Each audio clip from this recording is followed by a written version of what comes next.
Dans ce monde tel qu'on est, on est obligé de considérer les attaques, si on peut employer ce mot-là, à l'endroit où ils sont. Et c'était prévu depuis longtemps qu'ils envoient des bactéries, qu'ils envoient des vibrations correspondant aux bactéries qui vont créer un désordre sur le plan de la santé, mais un désordre, ça va beaucoup plus vite que les armes à feu ou que les armes nucléaires et tout ça. Quand tu es mis en situation, c'est-à-dire au bord du vide, ou bien tu te casses la gueule ou tu t'envoles. Voilà. C'est sûr.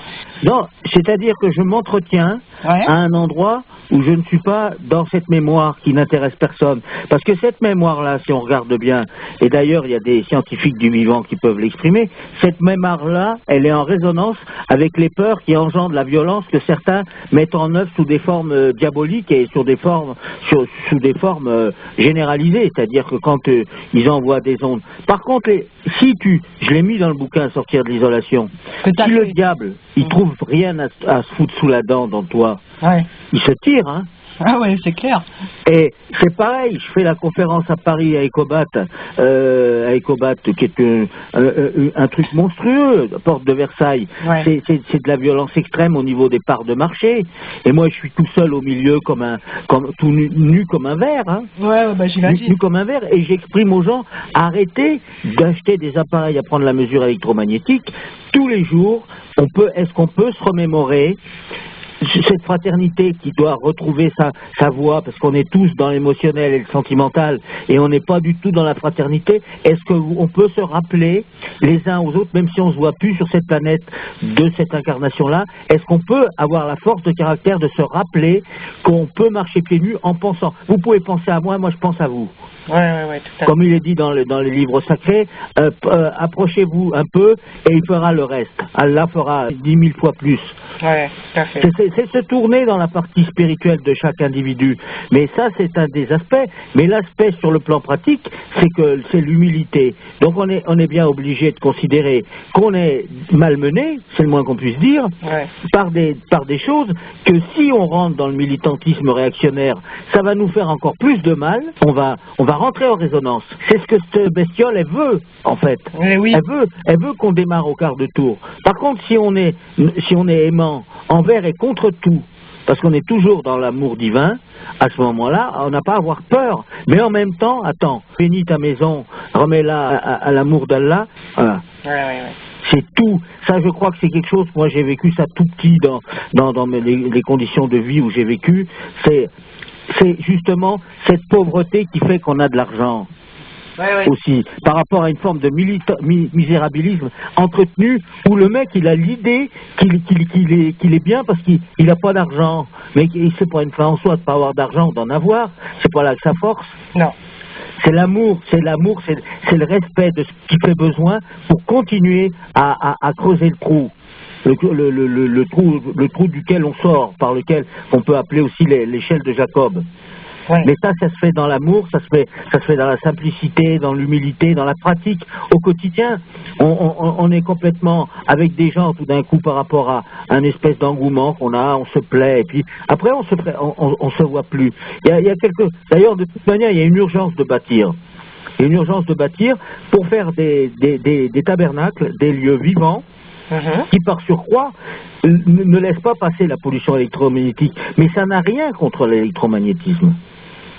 Au départ, ça part pas la construction, l'état d'esprit correspondant à l'acte de bâtir vivant ne peut pas être raccordé à quelque chose qui part d'une peur. C'est pas des cages paradis que tu construis. Ah, pas du tout. Voilà. Pas du tout. Parce que la solution profane, la solution matérialiste et morbide, c'est le top c'est comme les antibiotiques. Ça sonne quelque part dans le corps. Il y a une alarme, il y a quelque chose qui sonne et on l'éteint. On l'éteint avec les antibiotiques. Et là, c'est pareil. Il y a une pollution c'est pas une fatalité si on est né à cette époque-ci. Et donc, du coup, on a l'information correspondant à cette difficulté qu'on appelle une difficulté. C'est seulement une situation. Tout à fait. C'est une situation, donc, pour faire face à la situation, c'est le véritable état d'esprit d'humilité qui fait qu'on n'a plus peur parce qu'on est raccordé à la source à la source de la source, hein, à l'amour divin, à l'amour inconditionnel. Puis ça use les parties qui ne sont pas nécessaires à cet amour. En fait, c'est ça le principe de l'initiation et le principe aussi de construire. Parce que dans la construction elle-même, à force de répéter le même mouvement, ou bien on s'abrutit quand c'est un mouvement qui est ridicule et qui n'est pas raccordé lui-même, mais quand c'est un mouvement qui est raccordé par rapport au fait d'élaborer quelque chose qui est digne du divin, entre ciel et terre, dans le présent, dans l'infini, dans le principe féminin-masculin, qui se traduit aussi par la relation avec le calcaire et le principe silice. Le calcaire, il tire à lui et il retient la silice sur la terre. On le vit ça en biodynamie, ouais. En agriculture biodynamique, qui fait que l'agriculture, c'est une agriculture du cœur, c'est-à-dire qu'on aime la terre dans le sens métaphysique du mot, on amplifie cet amour. La terre, elle a besoin de nous. Nous, on a besoin d'elle, mais elle a besoin de notre amour. Hein? Et pour ce faire, il y a tout un tas de liturgies, de procédés qui ont été révélés depuis la nuit des temps pour amplifier les forces spirituelles dans la terre et pas la gaver avec des engrais ou avec du fumier. Oui, tout à fait. Voilà. Ça s'appelle les préparations biodynamiques. C'est très lié aux forces formatrices, aux forces, à l'esprit de la nature quand on est concilié avec lui. Avec les forces.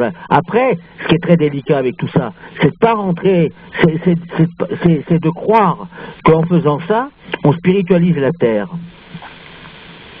C'est ça qui est difficile et qui engendre des clans et du dogmatisme qui remettent en route des violences et d'être mieux que les autres. L'amour, c'est pas être mieux que les autres, c'est pas faire mieux, c'est être dans un doute fertile. C'est quand tu dynamises l'eau, par exemple, tu disparais. Et tu rentres dans une prière qui rentre en résonance avec l'eau, parce que cette prière-là, l'eau, elle la connaît, donc ça l'enchante. C'est de l'eau émerveillée, c'est de l'eau revitalisée. Et c'est l'antidote de toutes ces informations morbides, parce que quand il y a la lumière, il n'y a plus d'ombre. Absolument. Est-ce que c'est se fondre un peu comme cette petite goutte qui se fond dans l'océan? Voilà, c'est comme dit Sainte Thérèse. Sainte Thérèse, que je sois un grain de sable, qu'on m'oublie même parmi les grains de sable. Et c'est ça qu'on souhaite, mais d'une manière aimante, c'est pas d'une manière psychiatrique, c'est-à-dire pas d'une manière... rien ne peut être abordé sans la délicatesse. Pas d'une manière pathologique. Voilà, c'est pas, voilà. Parce que ça se ressemble à un endroit. La transe métaphysique, ça peut, si quelqu'un qui sait pas voir la différence, il peut très bien voir quelqu'un, il dit, tiens, c'est un fou, là. Oui, mais c'est pas le même fou. C'est-à-dire que c'est un fou de l'amour inconditionnel, c'est quelqu'un qui n'existe plus en tant que tel. Et ben, c'est ça qu'on fait quand on dynamise et qu'on construit une maison. On disparaît sur le plan physique, sur le plan psychophysique, comme disait Rumi, le père des derviches tourneurs, et on disparaît sur le plan psychophysique pour renaître en esprit complètement émerveillé à chaque acte. Et c'est cet acte-là d'émerveillement qui porte les empreintes de ce taux vibratoire de l'émerveillement qui fait que le lieu, il ne voudra pas être mieux qu'un autre, mais il sera émerveillé. Donc à partir de ça, c'est une compassion, c'est un état de compassion actif, c'est-à-dire c'est pas pour faire une maison dans laquelle on sera mieux que les autres gens, mais c'est pour, par amour, de créer de participer à la création d'un référentiel qui est pas si loin que nous, qui est pas si loin de nous. Il est très proche. Mais seulement, il y a beaucoup d'habitudes et beaucoup de luttes d'influence qui nous en éloignent. Donc c'est toujours qu'un retour, hein, dans la tradition, on ne parle que de retour au cœur spirituel, au cœur lumineux. Dans la tradition compagnonique, on parlait du cœur lumineux, du cœur lumineux et de la main savante. Oui. Voilà. C'est cette main qui va exactement dans la proportion de ce qu'il faut faire. C'est retrouver les proportions, retrouver la relation avec la matière potentiellement vibratoire, parce qu'on ne peut pas faire des maisons avec n'importe quoi, même s'il y a plein de choses qui sont naturelles. Il y a les amanites tu mouches, là, et c'est tout à fait naturel. T'en manges un bout, tu peux mourir tout de suite, quoi. Ouais. Mais bon, c'est ça, il faut faire attention avec le naturel et la partie qui révèle les forces d'esprit qui animent. C'est pas que naturel, c'est que dans la nature, quelle position a tel ou tel minéral, tel végétal, et nous, en tant qu'êtres humains, qu'est-ce qu'on souhaite faire quand on fait une maison? Si on en fait un endroit perso, privé, où on est enfermé dedans et on s'ennuie, ou est-ce qu'on en fait un lieu de recueillement pour nous tous, voilà. Ouais, d'accord. En fait, des constructions qui rayonnent de cette lumière. Et qui rayonne de cette lumière, et qui fait que quand on y va, on est pris par ce goût-là, hein, au lieu d'être influencé par voilà, on est pris par ce goût d'amener notre pierre à l'édifice une fois que la maison est faite, c'est-à-dire amener notre propre émerveillement, notre propre prière, notre propre voilà, c'est-à-dire qu'on reçoit, mais on rend. On reçoit, et de nouveau le fait de rendre, alors qu'on a l'impression qu'on n'a rien à donner. Et tout d'un coup, des gens tout d'un coup, ils se mettent à donner alors qu'ils ont l'impression et voilà, leur relation corps, esprit et âme se remet en fonctionnement, en vitalité. Hein. Et je le vois sur les chantiers, parce qu'il n'y a pas de problème. Hein, c'est le fait de se tenir à l'ouvrage de cette manière-là, ça révèle l'être en chacun. Hein. Des gens qui sont très très loin de tout ça, qui par accident, ils se sont retrouvés dans un chantier participatif, on en ressort tous, moi le premier, hein, puisque je suis ni pédagogue, ni gourou, ni quoi que ce soit. Ouais. Alors je suis seulement dans un état de fraternité œuvrante. Voilà. Et je t'ai vu travailler quand tu bosses, tu es dans une prière constante en fait. Oui, ben, bien sûr, parce qu'en fait, ça s'inverse, tu vois. L'aspect de l'être, de l'homme contemporain, dit moderne, là, qui a tout oublié, c'est qu'il se rend pas compte c'est une inversion. C'est-à-dire, on tend vers.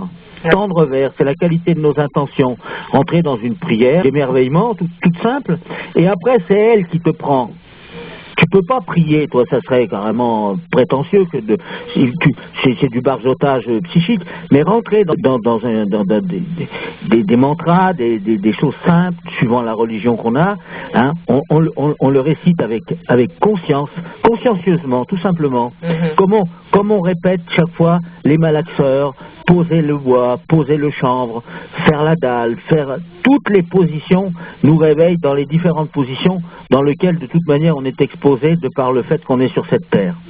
Voilà. Est-ce que tu connais Dick Troneke, ce bonhomme là qui est parti en Alaska et qui a construit sa maison, qui a vécu tout seul dans cet Alaska? Ah non, j'ai un magnifique film à te montrer là ouais, c'est bien. Un jour, je te le montrerai, on en parlera. Ouais. Mais voilà, d'après ce que je viens de comprendre, c'est que tu me parles d'un personnage qui a osé se détacher du ronronnage institutionnalisé, de la masse. Ah ben il a tout envoyé gicler, il était militaire, je crois. Mais c'est important, quand les instructeurs nous disent de redevenir des ermites, pour être bien ensemble. Il n'y a que ça, c'est quand on est au cœur du cœur, hein, que là, à ce moment-là, on peut communier en esprit. On peut pas sympathiser comme ça. On peut pas vivre ensemble en dehors de cette relation d'esprit qui nous ranime, qui nous repère, qui nous fait renaître en permanence, quoi. Ouais, tout à fait. Et c'est bien quand on est placé dans une position d'extrême, c'est qu'il n'y a rien. Faut tirer des branches, faut trouver de la terre qui correspond à être. Quand tu la mouilles, elle s'assouplit, tu mets de la paille avec, tu vas faire ton architecture, ton abri, c'est un abri. Dans l'urgence, tu vas aller à l'essentiel, tandis que là, on est tellement le mental qui est larvé par des croyances et qui nous ont attaqués depuis très longtemps et depuis tout petit. À l'école, ça commence déjà. Ouais. Donc, compassion pour les enseignants, mais attention, danger. Ouais. Hein, les enseignants, faut se tenir faut qu'on se tienne tous ensemble. Ouais. Ah ouais, c'est vrai. Hein. Ouais, tout à fait.